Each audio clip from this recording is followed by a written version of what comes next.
नमस्कार दोस्तों, सभी का स्वागत है चार्ट पंजो की नई वीडियो में। आज के सेशन के अंदर काफ़ी एक बड़ी फॉल देखने मिली गैप डाउन के साथ। हम संडे के दिन देख रहे थे कि जिस हिसाब से फ्राइडे को डाउ के अंदर सेलिंग हुई उसका असर देखने मिलेगा, इसके लिए क्वेश्चन था।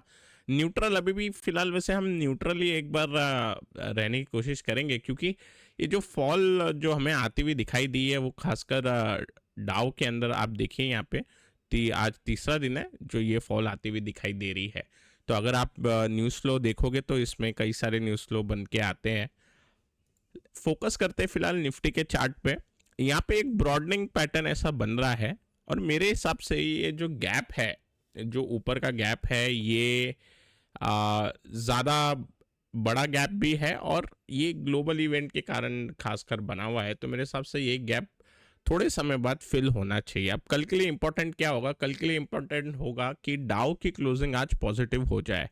फिलहाल डाउ 2.5% नीचे है। एटलीस्ट अगर ये यहाँ से 1.5% या 1% भी रिकवर करता है और डोजी कैंडल बना देता है, जैसे अभी मैं डाउ का चार्ट यहाँ पे दिखाता हूँ, या स्पिनिंग टॉप टाइप कैंडल बनाता है, कहीं ना कहीं 39,100 से 200 के आसपास बंद हो जाता है, तो एक पॉजिटिव फिर से संकेत बनेंगे। अगर ज़्यादा फॉल आती है डाउ में और डाउ 37,000 के आसपास आ जाता है, 37,700 से 38,000 की रेंज में क्लोजिंग देता है, तो एक बार न्यूट्रल बायस बना रहना चाहिए। लेकिन जब भी हमें डाउ पे क्लोजिंग मिल जाए 37,500 के नीचे, तो फिर फाइनली हमारा जो बायस रहेगा वो नेगेटिव की ओर बढ़ जाएगा, न्यूट्रल से माइनर नेगेटिव नेगेटिव की ओर बढ़ जाएगा। अब यहाँ पे निफ्टी पे इंपॉर्टेंट लेवल क्या होंगे कल के लिए? अगर गैप डाउन नहीं खुलते हम और साइडवेज खुलते हैं, ओके, तो थोड़ा वेट कर सकते हैं। इंपॉर्टेंट लेवल हमारे लिए रहेंगे निफ्टी पे 24,200 इमीजिएटली। तो यहाँ पे मैं एक बार मार्क कर देता हूँ 24,200, और मेजर लेवल आज का हाई है, तो मेरे हिसाब से ये एक सेफ लेवल होगा। आज के जो हाई पे हम थे 24,350, ये काफ़ी इंपॉर्टेंट लेवल है, और जिस भी दिन 24,350 निकलेगा मेरे हिसाब से ये गैप फिल होना चाहिए। तो 24,350 निकलने के बाद हम 24,500 एटलीस्ट एक्सपेक्ट करेंगे, और उसके बाद गैप फिल का लेवल एक्सपेक्ट करेंगे।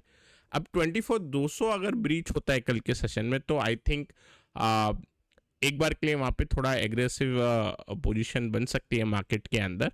लेकिन डाउ का और बाकी फॉरेन मार्केट का कंट्रीब्यूशन देना ज़रूरी है। अब ये हो गया अपसाइड के केस में, जहाँ पे डाउ आज सुधर जाता है। अब डाउ के सुधरने का कारण भी निकल के आ सकता है। वैसे अगर डाउ का हम देखें तो आप जिस हिसाब से अगर न्यूज़ फ्लो देख रहे होगे तो आपको कैरी ट्रेड करके एक चीज़ सुनाई दे रही होगी। बेसिकली जापान की जो करेंसी जो काफ़ी स्ट्रांग हो गई, उस वजह से काफ़ी सारी पोजीशन लिक्विडेट हो रही है मार्केट के अंदर। लेकिन यहाँ पे अगर ये सिनेरियो आज भी बनता है, एज सच इकोनॉमी का डेटा अगर मैं बात करूँ, एक बार के लिए बॉन्ड यील्ड की ओर बढ़ते हैं। देखो बॉन्ड यील्ड जो है फिलहाल वो गिरना बंद हो गई है, और फिलहाल एक स्पिनिंग टॉप बन रहा है यहाँ पे। और आज जिस हिसाब से डेटा आए हैं, अगर मैं यहाँ पे आपको बताऊं जो आज का डेटा था, बेसिकली जो लास्ट हमने थर्सडे को आते हुए देखा था वो मैन्युफैक्चरिंग का डेटा था। आज आईएसएम सर्विस का डेटा है, और उसके अंदर एक पॉजिटिव हमें एक बार रीडिंग निकल के आई है। सो जो एस्टिमेशन था उससे थोड़ा सा ऊपर है। सो ओवरऑल उसको देखते हुए ये लगेगा कि जो शॉर्टफॉल था वो शायद उतना ना बने आगे जाके। तो मेरे हिसाब से यहाँ पे रिकवरी के चांसेस थोड़े बन सकते हैं। अब एक बार मैं निफ्टी दिखाता हूँ, गिफ्ट निफ्टी पे चलते हैं, क्योंकि गिफ्ट निफ्टी ने भी अच्छा रिएक्शन दिया जब डेटा आए। सो एक बार गिफ्ट निफ्टी का चार्ट पे चलते हैं। आप देख सकते हैं यहाँ पे आपको ब्रॉडनिंग पैटर्न थोड़ा ज़्यादा क्लियर भी दिखेगा। एक इस तरीके से ब्रॉडनिंग पैटर्न यहाँ पे आपको बनता हुआ दिखाई दे रहा है। लेकिन इम्पॉर्टेंट क्या है?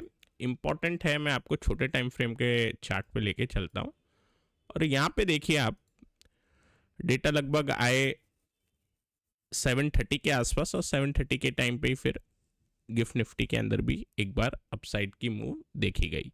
सो ओवरऑल अगर यहाँ पे एक बायस तो अपसाइड का बनाया हुआ है, लेकिन अपसाइड के बायस के बावजूद भी अगर डाउ ज़्यादा फिर गिर जाता है तो हमें 23,800 को as a important level mark करना है।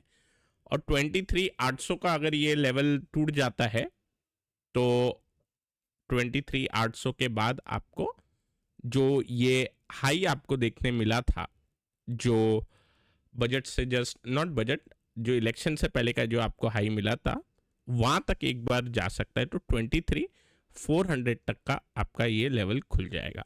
तो ये लेवल मेजर लेवल है निफ्टी के ऊपर। बाकी बैंक निफ्टी 50,000 के साइकोलॉजिकल सपोर्ट पे आ गया है। और बैंक निफ्टी की अगर हम बात करते हैं यहाँ पे, सो एक मैं सपोर्ट लाइन बना देता हूँ। ये फॉलिंग सपोर्ट लाइन है। ये इस लाइन के नीचे बंद होना मुश्किल लग रहा है बैंक निफ्टी को। सो यहाँ पे एक बार सपोर्ट लेना चाहिए। अब यहाँ पे अगर बैंक निफ्टी सपोर्ट लेने से रुका तो फिर थोड़ा बड़ा एक बार कट आ सकता है 47,000 के आसपास का, लेकिन मेरे हिसाब से यहाँ पे अब फाइनली सपोर्ट लेना चाहिए। तो बैंक निफ्टी पे अगेन पॉजिटिव बायस रखेंगे। और कुछ अगर शॉर्ट या कुछ पोजीशन भी होगी, अगर डाउ ज़्यादा ही वीक हो जाता है तो निफ्टी एक अच्छा कैंडिडेट है। अदरवाइज दोनों में ही रिवर्सल के एक अच्छा एक व्यू बना सकते हैं। और बैंक निफ्टी के ऊपर का अगर मैं बात करूं लेवल की, नीचे के साइड तो ऐसा सच मैं क्रॉस मार रहा हूं फिलहाल, कि बैंक निफ्टी के अंदर ज़्यादातर अनुमान यही है कि ये चौपी भी हो जाएगा और फिर निफ्टी की एक्सपायरी भी हमको दिखाई देगी। तो ऊपर के साइड अगर हम बात करें, मेजर लेवल हम मार्क कर सकते हैं 50,500 का। ये लेवल अगर कल निकल गया तो एक बार के लिए 51,000 और फिर गैप फिल के लेवल एक बार अटेम्प्ट होंगे। अभी यहाँ पे मिड कैप थोड़ा ज़्यादा गिर गया, मिड कैप के अंदर गैप डाउन थोड़ा ज़्यादा बड़ा हुआ तो ये थोड़ा ज़्यादा गिर गया। हालांकि ये अपने सपोर्ट एरिया में है। मेरे हिसाब से ये पूरे अगर मैं बात करूँ, जो जिस हिसाब से बजट के अंदर हमने एक पैनिक लो बनाया था जो कि 54,400 का है, ये मेरे हिसाब से होल्ड होना चाहिए अगर ज़्यादा डाउ भी गिरता है तो। सो इसलिए फ़िलहाल इसमें थोड़ी डोजी स्पिनिंग टॉप कैंडल बन सकती है, लेकिन ये स्ट्रॉन्ग रहना चाहिए। मिड कैप थोड़ा ज़्यादा चला हुआ था, मिड कैप इसके लिए थोड़ा सा ज़्यादा गिर गया। मेन तो डाउ है जैसा कि हम सब ने देखा। आप देख सकते हो ब्रेंड भी धीरे धीरे से ये भी थोड़ा स्ट्रॉन्ग हो रहा है। सो ओवरऑल आई थिंक बाकी सब अगर हम देखते हैं, गोल्ड और सिल्वर कमोडिटी के अंदर ये भी मार्केट से मार्केट में जो पैनिक था उससे गिरे। अब ये गोल्ड और सिल्वर बाकी सब एक बार नीचे से अब वापस ऊपर की ओर बढ़ना स्टार्ट कर रहे, तो एक रिवर्सल टाइप सेटअप बन सकता है। और उसी उम्मीद से हम ये होप करके जाएंगे कि डाउ जो है वो एक बार के लिए 39,200 के आसपास बंद हो जाए, तो उससे काफ़ी एक अच्छा पॉजिटिव संकेत मिलेगा। और डेली चार्ट पे भी एक हैमर लाइक कैंडल स्ट्रक्चर आपको देखने मिल जाएगा।